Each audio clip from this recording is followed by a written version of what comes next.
Olá, assombrados! Eu sou a Ana Paula e vou contar vários relatos para vocês relacionados a lendas. Então, todos os relatos que a gente contar aqui hoje, né?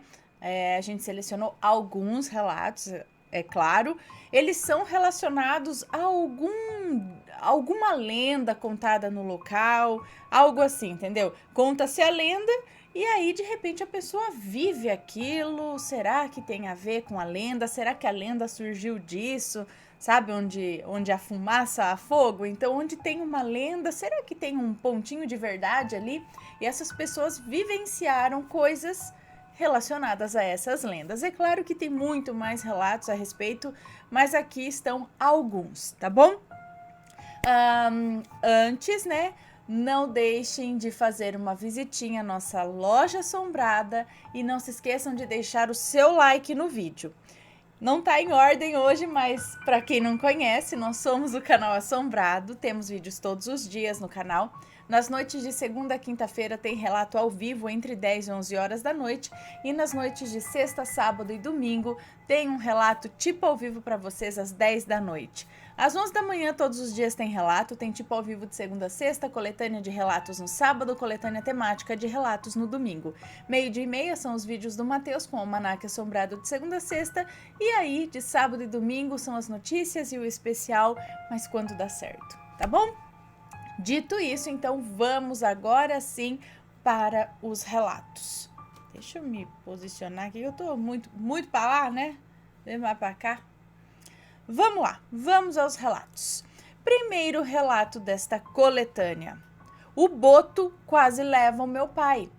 Boto cor-de-rosa, gente, a lenda do boto. E é o moço que nos conta e ele é de Manaus, no Amazonas. Então vamos lá. Aconteceu quando meu pai era criança. Ele ficava brincando de papagaio, soltando pipa, no meio da estrada de barro com os amigos.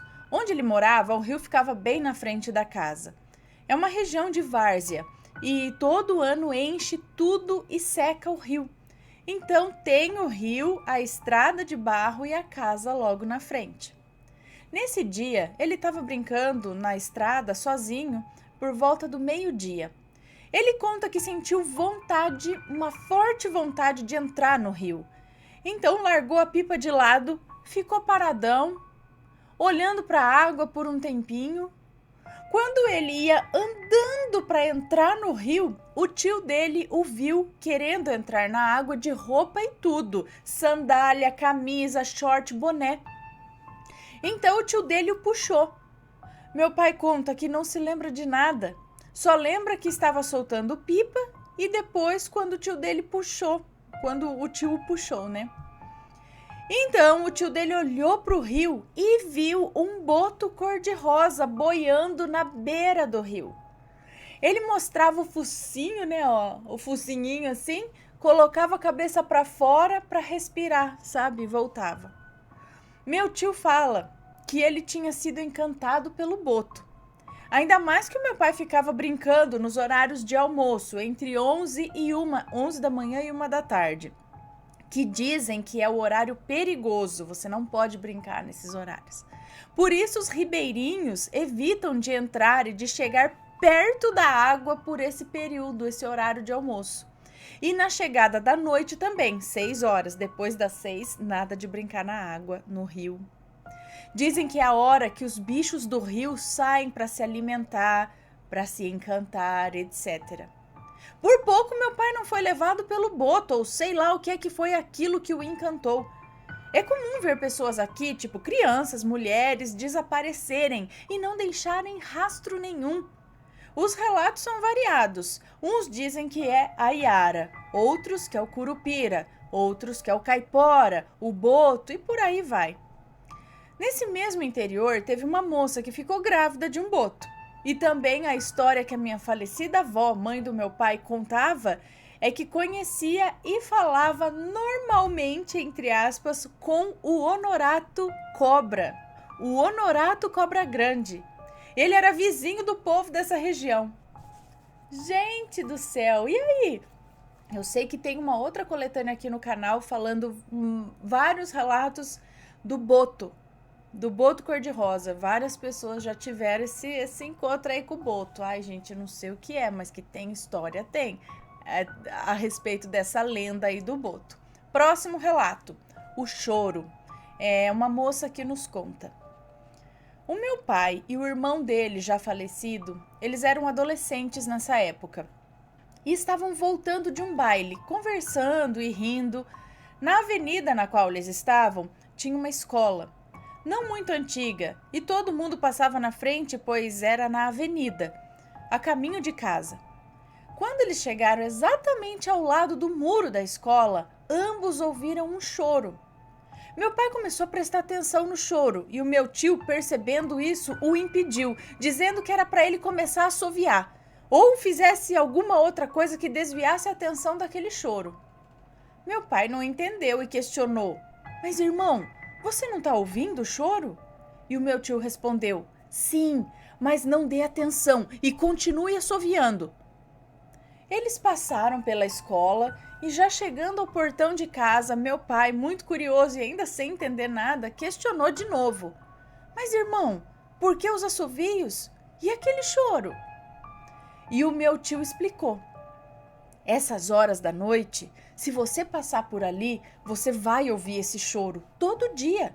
Mas se você parar para ficar prestando atenção, o choro se torna risada e você nunca mais acha o caminho de volta para casa." Meu pai ficou meio assim assustado, né? E no fim até agradeceu ao meu tio. Ele disse que, segundo antigas histórias, segundo uma lenda local, aquele bairro era uma fazenda muito grande de escravos e bem onde fica a escola era uma senzala. Bom, vai saber o que é que aconteceu lá, né? Pois é, pessoal, é o que eu falo. Esses lugares onde teve essa história triste aí, guarda uma memória também não muito legal, né? Às vezes é isso, também não sei se é isso ou não, mas diz a lenda por ali que passando tarde da noite por aquele local, você sempre vai ouvir um choro misterioso que pode, se você prestar atenção, vira risada e aí você pode se perder. Gente do céu, credo. Próximo relato. A Botija e o Caçador Fantasma. É uma moça que nos conta. Essa história aconteceu com uma das minhas tias mais velhas, que vou chamar aqui de Fulana, e com o irmão caçula dos homens, que vou chamar de Ciclano. Eles levavam uma vida simples, trabalhavam muito, pois meus avós precisavam cuidar de 9 filhos. Mas a minha avó era uma pessoa à frente do seu tempo, inteligente, criativa, ela tinha o hábito de reciclar materiais em artesanato, cultivava uma horta enorme e tinha um pomar. Eles moravam perto de um rio e mesmo na seca conseguiam se manter e ter uma vida até que confortável para a época e para o lugar. Ou seja, nunca passaram fome nem sede. Então, certo dia, Fulana e Ciclano souberam que uma pessoa tinha escondido uma botija. Era um pequeno cofre, digamos assim, feito de couro ou de barro, onde os mais ricos enterravam seus pertences para ninguém roubar. A botija é isso, né? Então, os dois foram tentar desenterrar, encontrar essa botija. De acordo com eles, a botija ficava entre as raízes de uma grande árvore. Eles marcaram o dia, levaram ferramentas para ajudar a cavar. Chegando no local indicado, não lembro como eles souberam desse local, porque de acordo com a lenda local, quando se ganha uma botija é por meio de sonho. Então eu não sei. Bom, chegando lá, em plena caatinga, tinha muitos arbustos e árvores de pequeno porte com bastante espinhos e eles começaram a cavar. E enquanto cavavam, iam rezando, Pai Nosso, Ave Maria. Então começou a aparecer umas galinhas pretas do nada. Elas ficavam fazendo aquela zoada de quando colocam um ovo, sabe? Acho que todo mundo sabe como é. Não, nem todo mundo sabe, mas elas ficam lá. E aí, começou a surgir bode, uns bodes, uma zoada também de outros animais que começaram a surgir do nada, fazendo barulho. Mas esses animais, eles não faziam nada a eles, ficavam só ao redor deles como se estivessem pastando, procurando comida. Mesmo assim, fulano e ciclano rezavam e não tiravam os olhos do buraco, porque de acordo com as regras, entre aspas, eles não podiam olhar para os lados, senão o tesouro se encantava, ou seja, sumia novamente. Então parece que aqueles animais que surgiam ali era para distração, para eles olharem para o lado, só que aí não podia. Aconteça o que acontecesse, tem que ficar focado olhando ali para a botija, para o buraco que você está cavando, enfim. Quando eles estavam cavando, de cabeça baixa, surgiu um cano de uma espingarda na altura da testa deles. Nesse momento, quem não ia olhar, não é? Então os dois foram levantando a cabeça devagar e tinha um homem com trajes de caçador, bota, calça de couro, alforje, chapéu e uma espingarda apontada para eles, com um olhar assim de puro ódio. Imagina o susto, né? Eles saíram correndo, gritando, chorando, jogaram longe as ferramentas e perna para que te quero, né? Chegaram em casa com falta de ar, suados, sujos e com os olhos em tempo de sair da caixa, tipo, com os arregalados.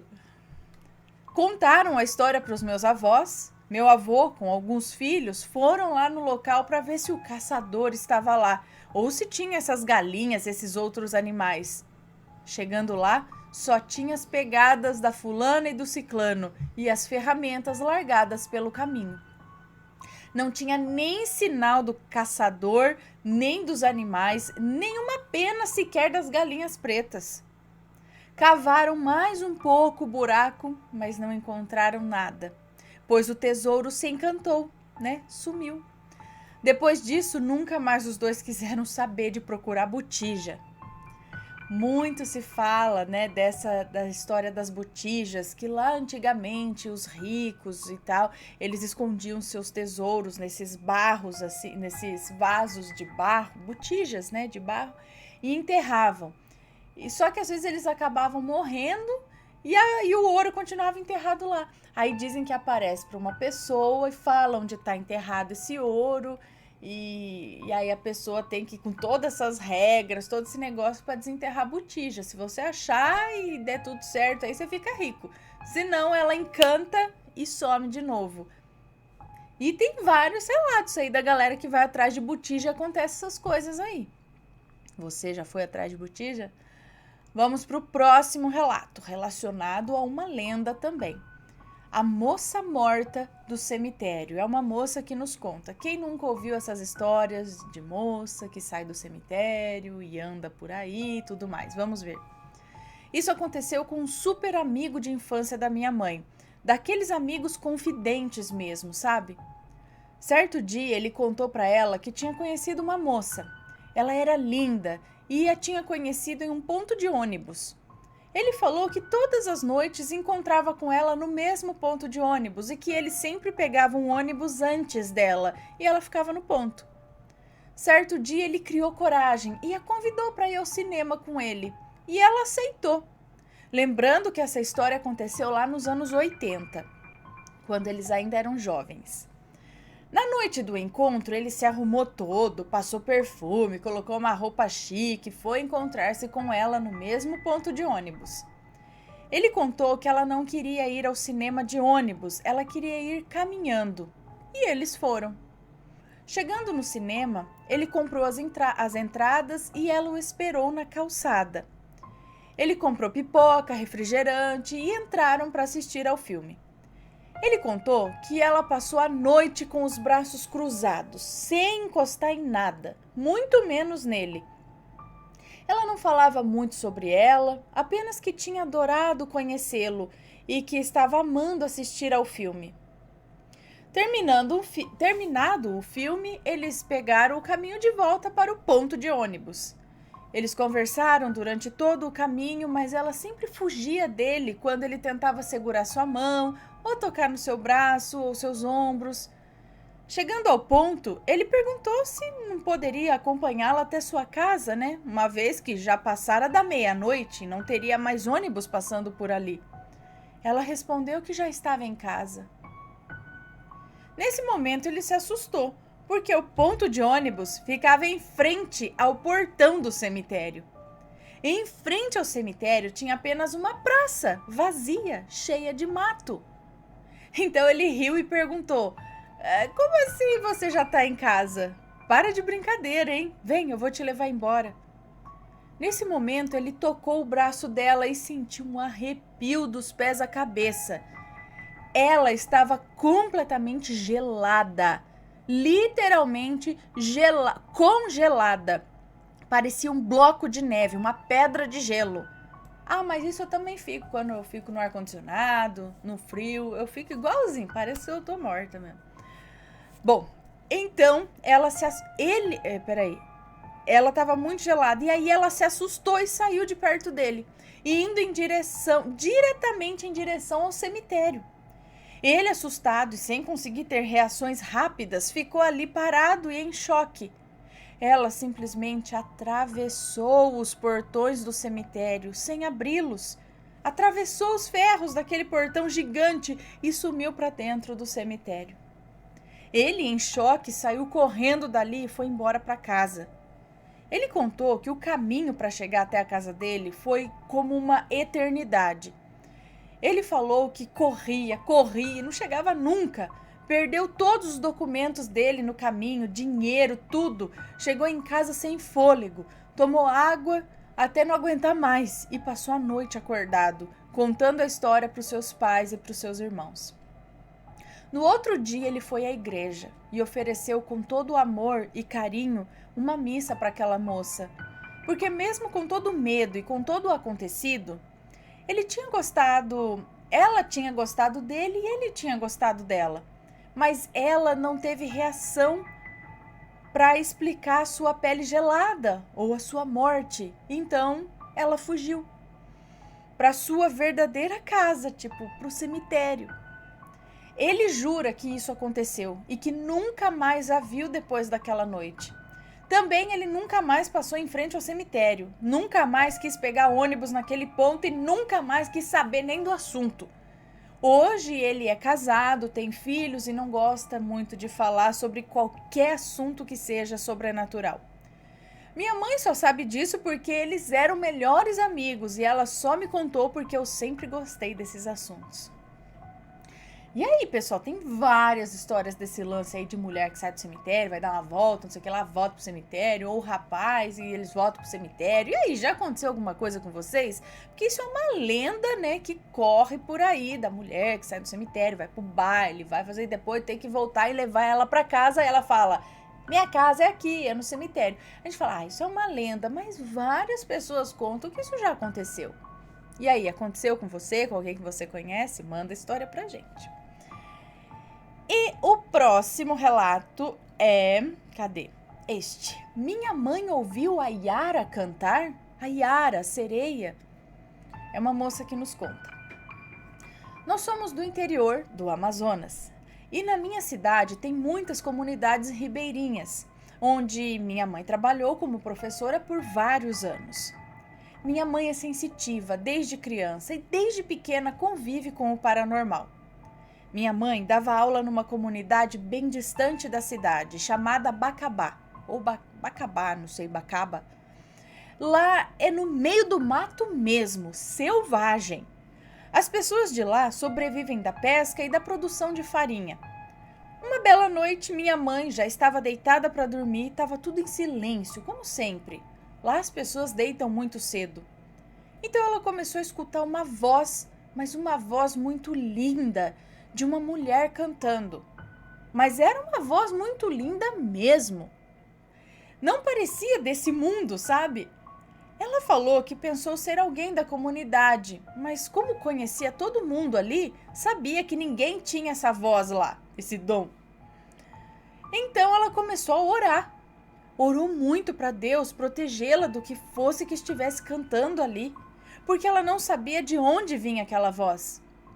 De manhã ela perguntou ao líder se eles já tinham escutado alguma coisa do tipo por lá. E ele falou que sim, que era a Yara, que muitos já tinham escutado. mas nunca procuraram saber onde ela cantava e nem nunca ninguém saiu para averiguar o que era. Gente, é Yara que canta. Como assim? Certeza que não tem ninguém lá que canta quietinho, que tem vergonha de cantar e aproveita cantar de noite? Ai, meu Deus. E se alguém sair para olhar, o que será que acontece? Simplesmente o canto para, some, não vê nada, ou vai se deparar com a Yara? Você já escutou o Cântico da Sereia? Algo assim? Manda a história pra gente. E o último relato desta coletânea, que são histórias que aconteceram com as pessoas, relatos relacionados a lendas, o último é este daqui. A lenda que quase se cumpriu. É uma moça que nos conta. Era um sábado e como não tinha nada, nem aula, nem nada para fazer, resolvi testar uma lenda urbana. A lenda do chinelo. Peguei meu chinelo e virei. Como todos dizem que se virar o chinelo a mãe morre... Gente, justo essa você foi testar? Tipo, eu vou testar, vou virar meu chinelo. Se minha mãe morrer, a lenda é verdadeira. Como assim? Podia testar qualquer outra lenda, mas justa que a mãe morre? Vamos lá. Como todos dizem que se virar o chinelo a mãe morre, então virei o meu chinelo no quarto e fui para a sala. Minha mãe estava assistindo televisão e sentei do lado dela. Comecei a olhar para ela... Gente, tipo, e aí, será que minha mãe vai morrer? Comecei a olhar pra ela e ela olhou pra mim e falou: que foi, menina? Tipo, eu tô tentando te matar, só que virando o chinelo. Que foi, menina? E eu respondi: mãe, você tá bem? Você tá com alguma dor, com alguma tontura? Minha mãe olhou assustada pra mim e disse: eu tô muito bem de saúde. Vou até levantar pra fazer o almoço. E lá fui eu atrás dela. Ela cozinhando e eu parada, olhando pra ela. E falei: você tá bem mesmo? Meu Deus. Coloquei a mão na testa dela e falei: você tá com febre? E a minha mãe respondeu: que palhaçada é essa, menina? Já te falei que eu tô muito bem.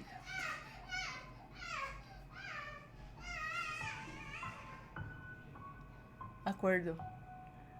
Que palhaçada é essa, menina? Já te falei que eu tô muito bem. Então, ela colocou o almoço na mesa, almoçamos e ela foi se deitar para descansar, do almoço e pegou no sono.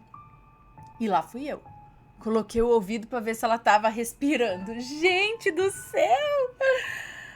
Quando de repente eu senti um tapa na cabeça, tipo, e escutei: você tá louca? Estou ficando até com medo de você. Como assim? Quando de repente sinto um tapa na cabeça e escutei: você tá louca? Eu tô ficando até com medo de você. Quem que falou isso? E eu respondi: só tô vendo se você tá viva, mãe. Tipo, foi a mãe dela que deu um tapa na cabeça, é isso? Então percebi que eu estava indo longe demais. Fui até o quarto e desvirei o chinelo. E comecei a rir de mim mesma. Tive certeza que era só uma lenda. Passou uma meia hora do acontecido e a minha mãe começou a sentir uma dor de cabeça muito forte. E ela falou: filha, vai até a vizinha do lado, pergunta se ela pode me levar no médico. Eu não tô nem conseguindo abrir os olhos de tanta dor de cabeça. Eu saí correndo e tremendo com aquela sensação de culpa, sabe? A vizinha levou minha mãe para o hospital e chegando lá, minha mãe foi medicada. Tomou uma injeção na veia e a dor de cabeça foi melhorando até que passou. Voltamos para casa, fui pro quarto e orei muito. Eu acho que eu brinquei com coisa séria e prometi a Deus que eu nunca mais vou brincar com isso. Não sei se foi por eu ter virado o chinelo, mas eu tenho a sensação até hoje que a culpa é minha. Hoje eu não duvido de nenhuma lenda. Bom, o que talvez tenha acontecido aqui? Coincidência, né? A sua mãe ia ter dor de cabeça mesmo, de qualquer jeito, e aí coincidiu de ser naquele momento que você estava virando o chinelo e tudo mais. Ou não o virar o chinelo, mas a sua expectativa e quase que desejo de vê-la passando mal de alguma forma, tá? Porque era E também de ficar botando isso na cabeça dela. Lembra um episódio do Chaves com o seu Madruga? Tava ali de boa e todo mundo olhava pra cara dele e falava: sente-se bem? Você tá bem? E ele, tô bem. Até que uma hora ele falou: gente, eu devo estar morrendo, devo estar muito mal, porque todo mundo olha pra minha cara e pergunta se eu tô bem, eu acho que eu não tô. E aí ele passa a ficar mal. Então talvez ela tenha até meio que incutido isso e foi uma dor, não sei se posso dizer psicossomática, mas, né, algo assim. Mas acredito que não foi puramente por virar o chinelo. Essa lenda, não sei, né, não sei nem da onde que vem, se é só uma superstição, na verdade, isso, né. Agora, coincidência? Não. O que será? Sei que, né, uma lenda assim que ninguém quer pagar pra ver, né? Bom, pessoal, espero que tenham gostado dos relatos de hoje, dessas histórias, desses relatos que aconteceram relacionados a lendas que se contam por aí. Se você tiver alguma história parecida, né, um relato onde você viveu isso em relação ao Saci, ao Curupira, ao Mapinguari, ao Boto, ou a lendas urbanas que dizem por aí e parece que aconteceu com você, sabe? De fato, manda sua história pra gente. Espero que tenham gostado. Um beijão pra vocês e a gente se vê logo mais. Fui!